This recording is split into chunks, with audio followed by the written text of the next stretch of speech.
My name's Colleen Starling, and I'm the owner of Café Madeleine Bakery and Wine here in Farmville, North Carolina.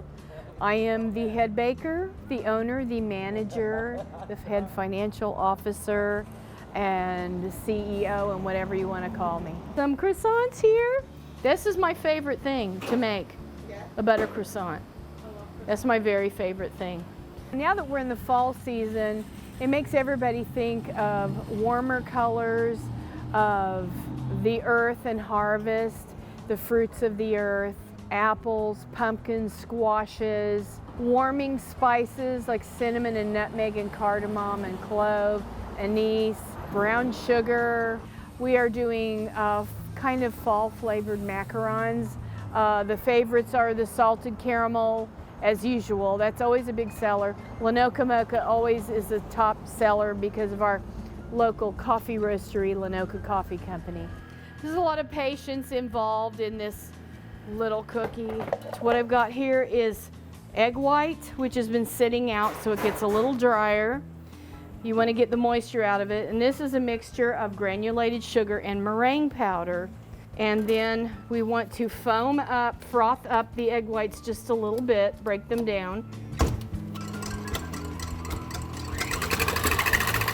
So then I can put in the granulated sugar and the meringue powder. So I'm using lemon yellow, orange, and brown. So just play with it a little bit. So what we're looking for is what they call a bird's beak, and that's when you pull the beater, the whisk out of the egg whites, you get the shape of a bird's beak and the right amount of volume. Well, a macaron is such a finicky little thing. It can be difficult to make for several reasons. The humidity affects them more than anything. There's a stage of making a macaron called macaronage, where you fold the egg whites into the dry ingredients, and you have to stop at exactly the right time. You don't want to overmix or undermix. This is the macaronage. So I've got a spatula, I've got a pastry bag with a piping tip, and this is an 802 Attico stainless steel tip. I've also got my sheet pan here, which should be a heavy gauge pan so that it won't warp in the oven with the heat, and it will stay very flat, no dents, and that's very important. So I'm cuffing like a pant cuff, the bag over my hand so I can hold it open, and so I won't get macaron batter on the top of the bag. Okay, now I am piping the macarons. Even if you've made macarons millions of times, things can still go awry.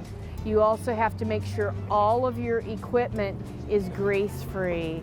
Not only just washing your tools in hot soapy water, but maybe wiping them down with a paper towel that has white vinegar on it. Make sure there's no grease. A little bit of grease can deflate your macarons. And I'm doing a little twist at the top to try to prevent a little point from forming. I'm self-taught. I got really focused on improving my techniques and worked really hard at it for years, and fed my husband food that he wasn't quite sure what it was, I'm sure.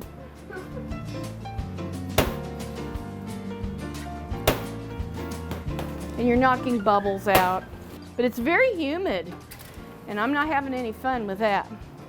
So there are 2 shells and a filling, and this filling can vary greatly. There are so many different things you can fill a macaron with. This happens to be an American buttercream with pumpkin and spice, and they are so good. They are so good. So there we are, the little macaron in all its glory.